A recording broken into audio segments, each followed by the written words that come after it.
Welcome back. We're getting ready to go into Googly Boppers versus Blue Turret. It's just every time I want to say it, I just can't help but start to crack a smile. The Googly Boppers. The Googly Boppers. The Googly Boppers. The Googly Boppers. Do you know what teen boppers are? What, teeny boppers? Yeah, teeny boppers.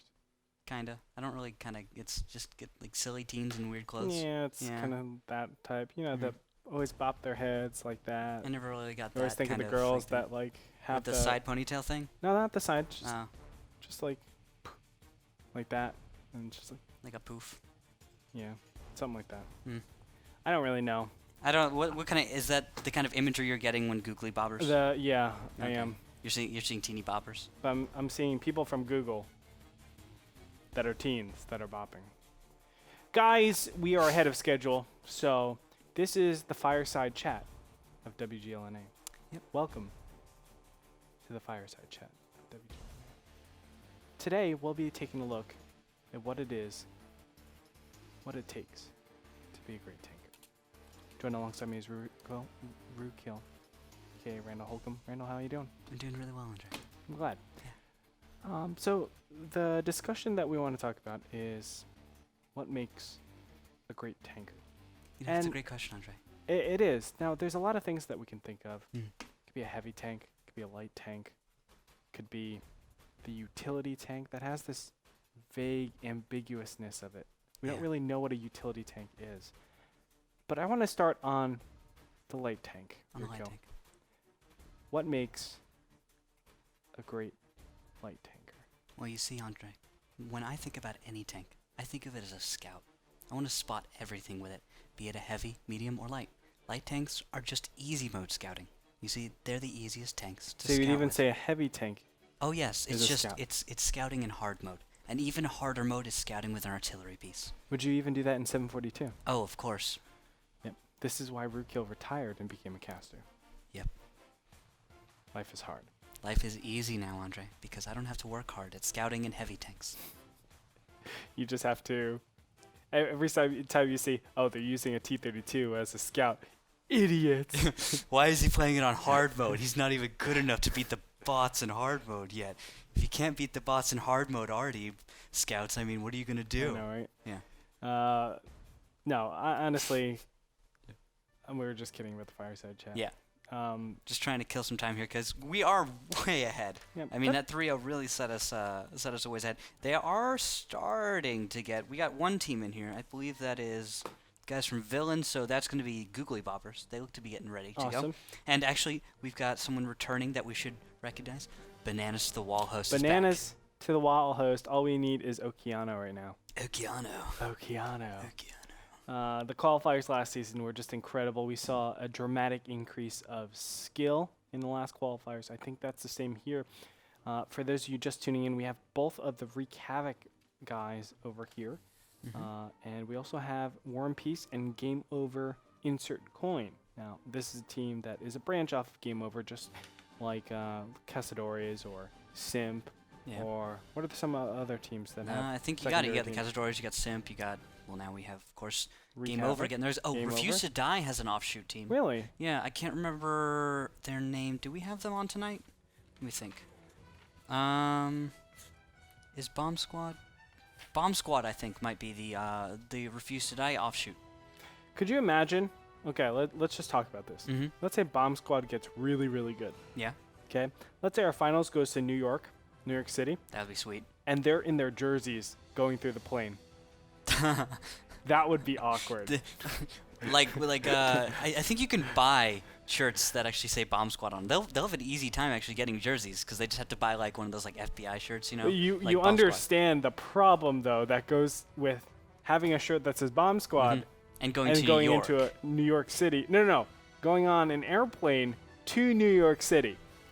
Yeah, I see. We see the problems, right? Just put your jersey in your bag. It's fine. Unless they have to take everything out of your bag, you're going to be fine. You're going to be just fine. That would be so sick, man. One player, they just like see something in his bag, like, hey, yeah, we got to take everything on out. They see a Bomb Squad shirt, they're like, those guys are your friends? Yeah? Well, we're going to have to ask you guys to step aside, Oh my gosh. No one's going to stop War and Peace. Well, Oh, okay. No one's gonna stop War and Peace. Well, unless they're like a, they really like their literature and they just want to talk to him for a while. Maybe. Yeah. Maybe. Maybe. Anyway, guys, as it stands, we are waiting for the match to begin. Remember, we have 4 more matches for you guys tonight, so a lot of great fun. We'll be doing the first 3 matches. We already had 1 done, so 2 matches right now. We're going to be taking a short break after that, and then we'll do the other 2 matches. So you still got a lot of World of Tanks action ahead of you guys if you're just tuning in for the first time today. But as it stands right now, looks like, yeah, it's still just going to be 1 team. So this is what we're going to do. We're going to cut to a break again. We're going to give you guys more information. Might be the garage, might be, something with the Chieftain. Actually, I queued up. It was really late at night, like 2 a.m. I queued up. I was like, okay, I'll just play 1 game. The Chieftain was there. Aww. How cool was that? I've had 1 game with the Chieftain as well. I killed him in his M103. Oh, wow. It was you killed him. He was on my team. Oh. I said, oh, hey, Chieftain. How are you? He was like, good. How are you? I was like, oh, I work with Clutch. And he's like, oh, okay. Like, I cast next to him. Completely ignored. I was like, oh. He's probably trying to focus on the fact that he has to tank. It was right in the beginning, so he's got to focus, man. You stop it. No, it's the countdown. It's Tank's time. All right. It's the countdown. And he's a busy man. Countdown. Busy man. The Chieftain is a very. Anyway, busy guys, man. we're gonna cut to a short commercial break. When we come back, hopefully we'll get the series underway. But until then, enjoy this.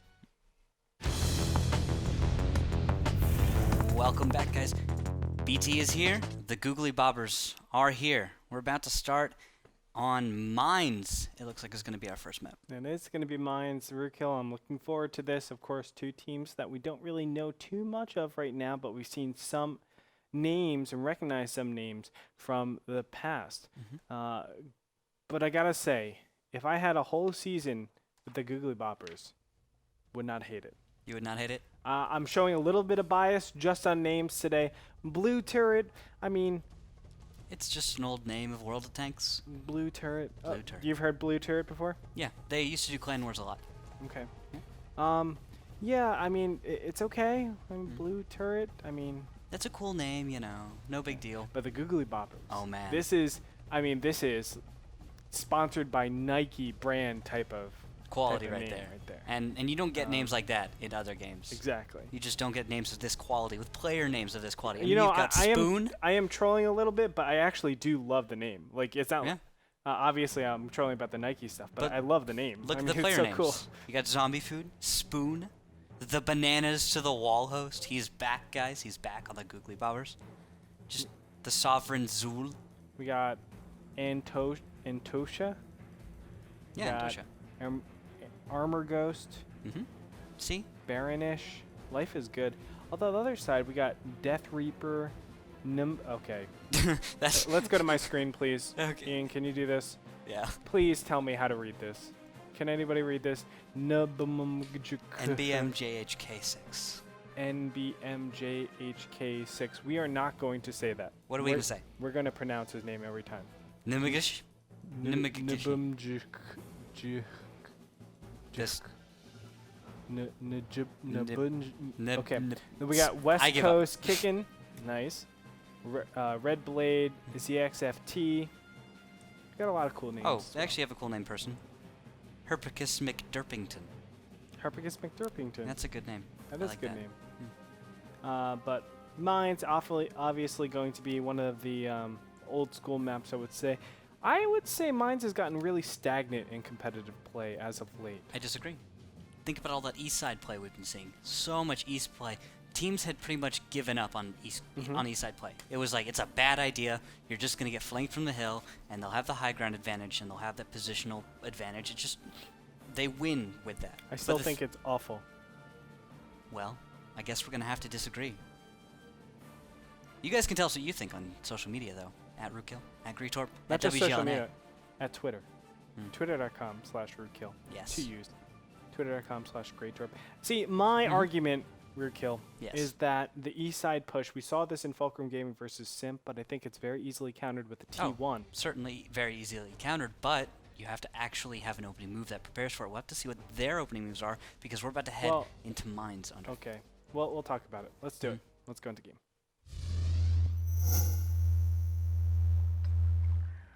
2 5100s, 2 1390s, and a Pershing on the blue team. I do believe that is Blue turret. Oh, well, that would make more sense. On the other side, we have a T32, a Pershing, a T69, and two 1390s on the side of the Googly Boppers. Yep.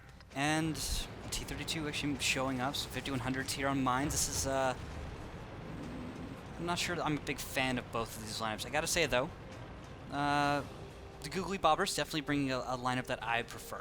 5100s, I don't like just gun depression. They don't have it. They've got no armor. The burst is fine, but they actually have to make that fight happen, which is, I think they're going to have a challenge doing that advantageously. 1390s are sprinting forward. They're going to meet up with a couple other 1390s. T32 shoots out, but not able to connect onto ZXFT. Baronish just about to reload. They're loaded now. Just about now they should be loaded. That's why they weren't firing, by the way. Yeah.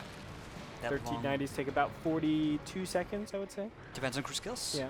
And these guys do not have tournament accounts, so they're on their own crews, their own accounts, meaning they have to have them set up with the proper crew skills if they want to have, you know, everything they need to speed up their reload. That's on them.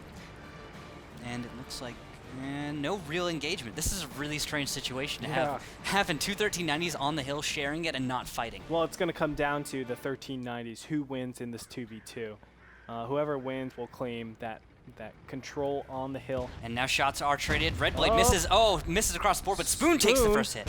Needs to be so careful, though. Down to 624, and he will try and sneak away. Baronish takes a hit. So does ZXFT and Red Blade. Everyone's a little hurt here. Spoon, though, very low. Advantage going to Blue Turret in this fight right now. We're going to see if these 1390s can actually square off. ZXFT sticking the front of his hole out. This is might get dicey for him. Although, Sovereign Zool takes a hit from, it looks like, Nick 1939, as, yes, tanks are trying to move forward. Nick making a solid connection. We've got damage across the board. Sovereign Zool down to 972. Zombie Food down to 1187.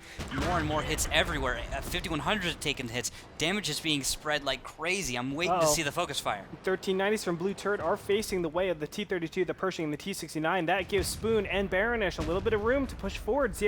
ZXFT is down. Oh my god, Red Blade, one shot away. Is he going to go down? Yes, he is. Red team is going to take the hill control. ZXFT, can he get out of there? I don't know if he can. Down to 159. One shot, one kill. No, ZXFT Although he hits a rock, there's a chance. There is a chance. He's going to get away. Okay. 1390 should be clipping at this point. But the Googly Boppers have maintained control on the high ground. That gives them so big of an advantage. And now Bananas to the wall host and Sovereign Jewel, along with that Pershing, are going to keep approaching up. And Nick 1939, it's like, where does he go? He can't back up. He can't move forward. He's just going to get crushed eventually, as 1390s will start to swing around as soon as they're reloaded. And just drill, baby, drill. Oh, wow. T1 Herpicus McDurpington does put a few shots out on Baronish, and Baronish is scared away, taken down to 741. Always hurts to get peppered by a T1 when you're in a 1390. Just no armor on that thing. Shortly, I'd expect, and just there are the first shots. Spoon puts a shot into Nick 1939, and Sovereign Zool moves up for a shot, but he is going to get completely torn apart as everyone, these 5100s, is able to put all sorts of shots into him. But there goes Sovereign Zool. Herpicus McDurpington taken down. Spoon is going to join the fight and put a shot into Death Reaper before he is taken down. But there's Baronish in the side, and he's going to come in for the flank. NBMJHK6 is going to be taken out here very, very shortly in that 5100. I mean, he doesn't have the best elevation. It's going to be hard to hit Baronish. Baronish is even going forward as there's a complete surround. And there it is. The last tier 8 will go down.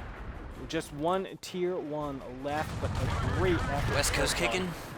GG. That is going to be a 1-0 lead for the Googly Boppers. Blue Turret not able to really win out on the hill. Yeah, the 1390s putting their turrets onto the main ground in the center. That's what really killed them. You have to establish that high ground control. If you lose that, everything just cascades in a spiraling motion. Things work out terribly for you. So maintain that high ground advantage. I think critically they needed a 5100 on that, even back on the high ground, all the way on the south side, to have shots on that hill. at least help out if it's 1 or 2 shots. That can make the difference with those 1390s to win the fight overall. Then you have that good surround, because think, if they win the 1390 fight on the high ground, there's no way the Pershing, the T69, and the T32 can aggress up into the rock where tanks go to die. That's impossible.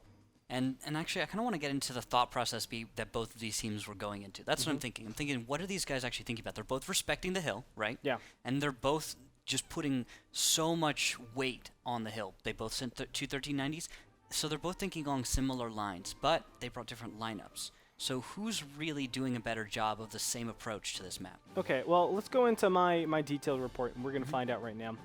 We're going to look at the main differences. We got 2 1390s on one side, 2 1390s on the other side. So we're just going to eliminate those 4 tanks. And then we're going to look at T69, a T32, and a Pershing against 2 5100s and a Pershing.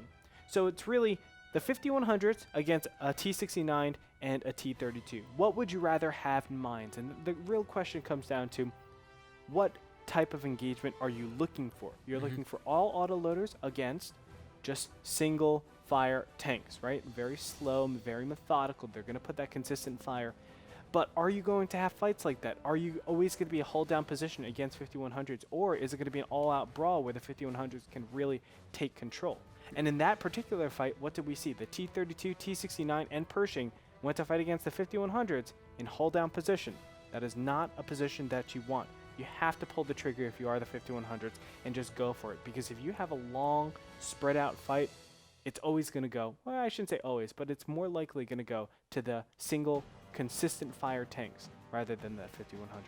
Very well said. Those 5100s just not used optimally. Just they should have gotten into an early fight when the 1390s were squaring off on the hill. It's either you play super defensive and plan on your second reload, or your first reload, I should say. Yeah. Your first reload to have the main engagement, or you go for it right in the beginning and you go with all of your tanks. But you cannot straddle that fence in that position, else you're going to lose out to those consistent fire tanks. Precisely. We're going to head to a quick commercial break while we get into battle number 2, which will be on Prohorovka. We'll be back in just a second, guys. Welcome back. We're about to head into battle number 2 of the Googly Boppers versus Blue Turret. It's going to take place on Prohorovka. That's right, Prohorovka, a very open map as we've seen before. Mines right down the middle, I would say, has some urban elements of it. It has some very openness of it, but we're going to find out who is going to take it on Prohorovka. We've seen very different approaches to this map. I have to say T32s have kind of been abolished on this map. We've seen it every single time. We see the T32s losing. The mobile lineups are being favored a lot more. Although we have seen, I would say, more of a push style where we have a lot of Pershings. Sometimes we'll have a TD like a 416 or even a Yag Panther. Those are really rare, but still we have the Waffle. Or the Waffle. We saw one of those yesterday. Didn't work out too well, but we've seen West control contention when that happens. Pershing's being used in their hold down position, and they're looking for this big burst first fight, and they're looking guns blazing to just surround you if you're in a bowl. So we'll find out what we have. Let's go ahead and get into game. We can talk about the tanks right now and see what strategies are open for these tankers.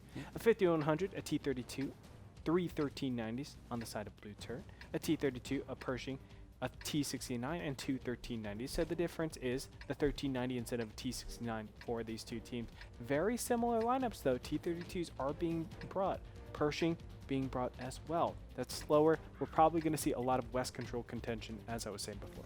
Yeah, exactly. This is probably one of the best strats you can bring. They could, Blue Turret, I think, could go to the east if they wanted to. However, they have a north spawn, so it's really not a choice position. And as you were saying, Andre, I'm seeing Blue Turret head to the west. Yep. And as you can see on my screen, oh, you saw my screen, we saw a huge west push as well. Spoon going to make his regular run. As you can see, 9 minutes, 34 seconds on the clock. So Sovereigns was spotted out in the T32. So is Spoon. Spoon very aggressive scouting, but 3 1390s all making scout runs. That's solid vision coverage right there out of Blue Turret to start this match. I like that. Luckily for them, no one seems to have taken any fire for that. Oh, Nick, 1939, goes down immediately, getting spotted out in that T1 as he was heading down the middle of the road, actually. Not the best driving right there, Nick. You got to watch out when you drive. Those T1s are so important, although in Prokhorovka, probably not nearly as important. You can't do that much, although we have seen... It's harder, but they're more difficult to use Correct. properly. I mean, you're not going to really fast cap too well there, but we've seen them make a difference. We've seen tier 8 kills with these. Their importance isn't less on capping, more on vision, and you sack them to start a fight. So why are they bringing T1 Cunninghams? Wouldn't it be better, knowing that you can't ever cap, to just bring L tractors and at least you can pen? I've always thought that, but teams seem to just traditionally love bringing a T1 Cunningham. Rootkill, It's I fast. swear, we should just start up a team together. I'm pretty sure we can definitely beat Fulcrum Gaming. But, oh man, you know, Simp and are you saying we're gonna have a Tankers, harder all time with teams like Simp? Well, Fulcrum Gaming, let's be honest, they're just lucky, right? Just two-time WGLNA Just trolling so champions. hard, Andre. I know, I love those guys. Yeah. Anyway, just regular scout runs, as we can see. 1390s are going to be lit up. From my side, let's just check where the main army... Oh, shots got Spoon! Okay, he is going to use his repair kit, so he's fine. Everything... Well, not fine. He's down to 797. Don't worry about it, guys. All right, here's the big push, though. T32 and Pershing going to push forward. T69 taking that not scouting, but lookout tower. And he's going to try to get shots. Red Blade 15 is spotted out here. Will they get a shot on him? Zombie food misses. But yeah, there is a big aggressive push right now. What do we see on the blue team so far? Well, the blue team is just giving ground to this. They don't have T32s forward enough. Their 5100 is not forward enough. And these 1390s are attempting to scout out, and they're just making loops and loops and loops, not really getting anywhere. I don't feel like the scouting is doing anything. But I don't necessarily mind that. I mean, if you look, you're getting a great concave on the red team if they choose to push forward. And on top of that, they're behind a lot of bush cover. You can see all of these bushes. This can make it really difficult to I guess, prioritize a single tank down, right? And if you could do that, if you can always go dark between shots, well, then you can kind of spread that HP a lot better among all the tanks. So we'll find out what actually happens as the red team has started to spread out. They're not converging. They converged once into this bull, and then from there, they just spread out. Baronish all the way in the corner, the 1390 Spoon all the way in the other corner, although there is some movement. 1390s, 3 of them are spotted out all the way on, I would say, the east side. We're only talking the west side, but the east side of the west side. Yeah, they're a little bit off to the east, but here's the thing. These Pershing, these T32 have to pay attention. They can't get too aggressive or else 1390s will get a chance to stop and actually shoot them in the side of the turret. That is because, that's assuming, of course, that, oh wow, they sack a T1, and there, hits onto Death Reaper. He's going all the way down to 441 hit points. Shots, 186. Will they get one more connection? Yes, there. They do. T32 taking him down. And other shots going on to another T32. NBMJ HK6 is taken down to 614. Even further down should be blind shots coming out shortly. And no, it looks like no more connections coming out. Advantage the wall host getting spotted. That's the only tank I see right now for the red team. And this is the time where Blue Turret says, do we capitalize on this? Do we take advantage of the fact that the 1390 might be clipping right now? And they're going for it. They're trying to make up for their loss in the tier 8 tank, although I think it's a little bit too much. Death Reaper represented a lot of firepower, 1800 average damage if he's connecting all of his shots. If he's not, we're looking at an average of 1200 damage on Prokhorovka. Now they're starting to converge in, but I don't think they have enough. A T32, a T69 that reloads pretty fast for an auto loader, a Pershing, and now these 1390s are ready to go. Red Blade being gunned down over here, 580 hit points. And Spoon still alive, ducking behind cover. He's a great driver right now. Yeah, well, this a 5v3. What can you expect out of Blue Turret? They can't win with those 1390s, pushing them in so late into any kind of fight. They didn't have any distractions going on, and now ZXFT is going to be able to back out. Baronish taking a hit from NBMJ HK6, but it's now a 2v5, and the health, look at the health for Googly Boppers. They have it so spread out. No tanker taking enough damage to have gone down, whereas you've got so much damage being put on Blue Turret. Just superior positioning, map control going to Googly Boppers. That's right. And now Spoon's going to chase down the last remaining tier 8 tank. ZXFT is going to be spotted out here. Spoon going to take a big shot. Is he reloaded? Yes, he is, but down he goes still. I think he just bounced. Did he? Yeah, I think Spoon fired on ZXFT and actually bounced. But there are other connections coming out. ZXFT taking down to 329 hit points as he is attempting to ride the red line here to escape and maybe salvage this. Yeah. But nope, in the open, Benez the wall host sad face is gonna. Whoa, shots are missing. There's one solid connection. Beautiful track shot. ZXFT will go down. That will be game number 2 going to the Googly Boppers. That's right. Well played by the Googly Boppers. Taking out that 5100 in the very beginning stages obviously was the key. I was talking about this at the beginning, sacking a T1 in order to get that vision and that advantage. They didn't need to see that 5100 for very long. He's a huge tank on an open map like this. Very easy to make those hits happen, and even after he goes dark, even after he's not even spotted anymore, you can still shoot a tank that's not spotted. They take him down with ease and even able to put shots on the T-32. I was saying it was good that they spread out. They kind of let their opponents take that position, expecting them to keep pushing, right? They kind of they did converge to a single point. There were about 3 or 4 tanks in the same place with a 1390 all the way out on the east side. But after that happened, you have to realize it's great camouflage. It's good for an attack. But if there's no attack, you cannot stay there, right? Because you're going to be picked apart. You have nothing that you're hiding behind, whereas the other team has the bowl to work with. Beautiful cover. That's exactly what it is. Great hold down position. You can't do anything if you're a 5100, if you're a 1390, if you're any tank on the field right there. And that's why I kind of felt like they played too passive this game once again. Really unfortunate. Just not setting the tone. You have to set the tone, and we're going to see if they can actually get that tone set, as we're going to head into a quick commercial break before we come back for battle number 3, the Googly Boppers versus Blue Turret. Welcome back. Battle number 3 will be on Ensk. Hope that goes well. Googly Boppers seem so dominant. They really do. Blue Turret, I don't know what they're going to do because passive play. They're just being very passive. Not able to set the tone or the pace for any of this. Well, I think it's more than just passive. It's passive, but them almost not having that urgency that they need to have with these strategies. And a lot of times they're falling behind strategically, right? They don't have the best follow-up after some series of events has happened. They're great at reacting, but strategically I think they are lacking very, very small. And it normally comes down to them not being aggressive enough. These, as you said, they have to pull that trigger. Mines had happened, and now we have it in Prokhorovka. Yeah, there's opportunities abound, but just you have to set the pace. You have to make some action happen.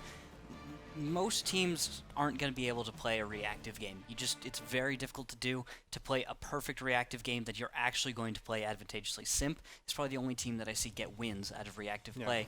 Fulcrum Gaming, so aggressive, setting the tone and the pace. There's a reason they were our Season 1 and Season 2 champions. I think we can take out Fulcrum Gaming, though. I think so. Andre is... we got to take out the weakest link. Did you see them at WCG?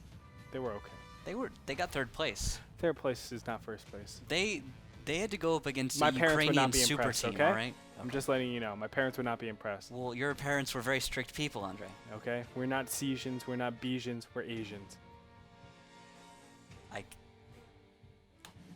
So the battle's about to start here on Ensk. As I see tanks have been chosen momentarily, we will be heading into the battle. Andre, predictions for strategies and opening moves here on Ensk? West side from both these teams. West side? West side. West side, best side?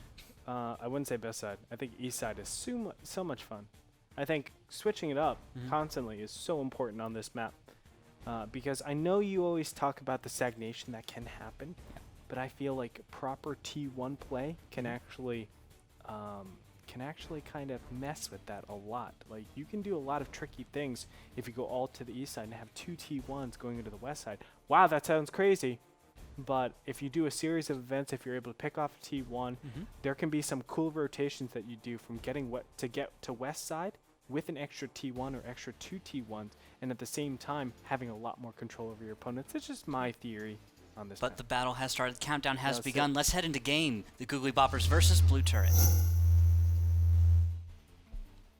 Looking at the tanks at 110, 2 5100s, an IS-3, and a 1390 from Blue Turret. 2 5100s, 2 IS-3s, and a 1390 from Googly Boppers. We're going to find out if that 110 is able to make the difference against the IS-3. I really like the 110. It's a tank I like. The Shuka in the front is very well sloped, and so you get some crazy bounces out of it. And the IS-3, very solid performing tank. Everyone's got the right guns on, and it looks like some interesting equipment choices. Yeah, I'm just liking the way this one could turn out. 1390s though is not as common. You see this in the 742 ladder and such, but people are deciding that 1380 is a better tank. It's highly mobile. It can outmaneuver those medium tanks that people will bring in and put them up on the 6 line up in the middle here. And zombie food. They have nice bush cover sometimes. Mm-hmm. I didn't see that. Zombie food took a hit from looking for the tank. I think it was, yes, Brazen Bulls actually was here in a little keyhole in about D4, Delta 4. And he just took a nice free shot on zombie food. As zombie food, I guess, was out in the out in the open. He really just was, just sitting there. Yeah, life is good. All right, well, we do have stagnation right now. CXFT takes hits. He's going all the way down. He was spotted out in a little alley, and now the push comes out of the Googly Boppers, and there's a 1390 advantage already. Wow, huge. It's gigantic now. A big shot on that 110 IS-3 pushing on forward. Sovereign Zool. And it's going to be pretty hard for Blue Turd to come back into this because they are already down tier 8. And when you actually have the big fight, I mean, if you don't have the numbers, there's very little tanking that you can actually do because it is an urban fight. It's so easy to get your shots on your targets. And it's also pretty easy to block for your allies. So good brawling tactics can get you a win. Ooh, Sovereign Zool takes a very solid hit. And he is he's down to 923, 522 now as he backs off. Sovereign Zool very well timed to peek out into the keyhole and actually put a shot back on Brazen Bulls, getting that revenge shot. And now it looks like Blue Turd's not really trying to get anything back. They're not going to be able to, I don't think, take this one back. You've got the tone set, the tempo set by Googly Boppers. I really see a victory coming out here. Yeah, I do too. I did see a reload on one of those 5100s, so we could be seeing a push coming out in just about 25-30 seconds. It was about 10 seconds ago, so. I mean, they've got a tier 8 lead. They might as well just wait for that. There's no reason not to, right? And it is a 1390, which has considerable amount of damage, amount of burst damage. On top of that 110 down to 500 hit points. That's a third of its life. Not looking too good as Spoon is going to try to do some damage here. First shot will ring Beautiful true. track shot by Brazen Bulls. But he's only going to get that one shot, right? I mean, not going to be able to outload. Nope, there's the final shot by Spoon. Wonderful job. Understanding that there was a cut off at 1 and 10, and he could just go in for free and do this. But the final reaction out of Blue Turret, they are about 10 seconds too late for this, and they will try to get one of these IS-3s or at least Spoon down. Maybe they can come back from that, but it doesn't look like they're going to catch the IS-3 or Spoon. They're long gone. Yeah, life is hard right now. Nick is just retreating. West Coast kicking. He is going into this keyhole position, but that unfortunately puts him in a position where he cannot retreat. Baronish coming on in pretty soon. They are just congregating yet again. I think that 1390 used 4 shots to kill that 110, so maybe he reloaded, and they're just like, okay, relax a little bit. Wait until I'm done reloading. I guess they don't want to lose anyone at all. Maybe they want to get that ace. I mean, it's still like a good equity. You're still going to win like 80% of the time, but I guess with the reloaded 1390, you're going to win 100% of the time. Oh, yeah, and there is, wow, huge spotting coming out from Redblade. He spots 4 members of the Googly Boppers, and now Spoon will be able to get a delicious T1 maybe as he actually peeks out at Nick. Oh no, T1 at Natosha actually shoots Redblade a little bit, but actually doesn't get full-on connections. Natosha taken down to 74, Redblade to 66, and Natosha does get reloaded, centers the shots, and wastes a whole lot of them, but there he goes. T1 Armor Ghost is actually taken down as well. In the meantime, the main engagement is going on now. West Coast kicking is being gunned down, but Sovereign is going to go down as well. Zombie Food only 1 shot away. Can he get the shot? About to reload in a couple seconds here. And Zombie Food is going to go down right now. There it is, but West Coast kicking immediately just encircled. And there you have it, ladies and gentlemen, a 3-0 win for the Googly Boppers. Very decisive. 1390 being cut off right in the beginning. And that is basically cutting a huge line in your aorta. Going with anatomy here, Andrew. What does the 110 represent? 110? Yes. Represents terribleness. Oh, I thought we were going to go with an organ. No, just terrible. Okay, you want to know my theory about the 110 right now? What do you think? Right now, 110, not a lot of players have played against it, so it's outside of the meta a little bit. A little bit. It has a great center, right? But even that, if you know the right spots, you can pen it right in the underbelly of the 110. It's still Very even nice. hard there. It is. It's easier. Yes, that is softer armor, but it's still going to get you some crazy bounces. Difficult. Yeah. But when I look at the 110 against the IS-3, it's two different things. One is spaced armor, sides, and reverse angling. The other one is just straight on. And with reverse angling, I feel like you can pretty much 95% of the time force those bounces, right? Yeah. If you're really good with your IS-3, you can force those bounces. With the Shuka, with the 110, you're maybe getting 70-80% on a good day. Let's just say 70-80% if you know how you're doing. But that's straight on. What if it's curved at an angle a little bit? Then your Shuka is actually working against you. Well, that's if you don't angle it right, but a proper understanding of how to angle your armor is something that IS-3 drivers have been learning for a long time. Very good IS-3 drivers know how to do it. Very good 110 drivers are going to still have to figure it out. Like you said, I think so. They don't have experience fighting against it. A lot of players don't have experience fighting with it, using it themselves. It's got great TPM. It does. It complements an IS-3. I feel like an IS-3 and a 110 is a good combination, but I still do favor the IS-3 over the 110. And I'm just looking at the situations where you need reverse angling over just straight on. And I always view the IS-3 to be better because of that. I think there's a lot more instances in every single map where you need that spaced armor, where you need that reverse angling over some just straight out looking at your opponent. So that's my take on the 110. Fair enough. I have to finish up our Googly Bears match with what do we think? How far will they go? I think they looked pretty solid. I have no clue what you're talking about. I'm wondering how far they will go. Boppers are going to go far. Boppers. How can you call them Googly Bears? It's completely different. I don't know, man. Whole new meaning. It's That's like me yesterday with like penguins and hamburger. and such. Yeah. Yeah, it's like the penguins and we call them like pterodactyl. Yeah. I do that all the time. Yeah. So it's no worries. In terms of how far they're going, I'm not sure. You know, they have some cool lineups. I don't think it's anything out of the norm. I don't think it's anything super, super crazy. I shouldn't say lineups. I should say openings. I don't think it's anything crazy. I do see some mistakes with their play, but it's very minimal. I think they can make it into the league, but it's going to be a tough road ahead. Let's put them up against T32 Best Tier 8 2013. Who wins? I don't know because T32 Best Tier 8 Tank 2013 was... That series was not a good discriminator for me to accurately adjust their skill. All right. Do you think this blue turret was a good discriminator as well, or no? It was a little bit better. Okay. A little bit better. But I do think that it'll be an even match. Against a team like Fulcrum Gaming, I definitely think, obviously, Fulcrum's going to win. But even against, let's say, Game Over, I think Game Over will win as well. All right. That's fair. Well, that does it for the Googly Boppers versus Blue Turret. We're going to head into a quick commercial break. When we come back... War and Peace versus Game Over Insert Coin. Don't go anywhere.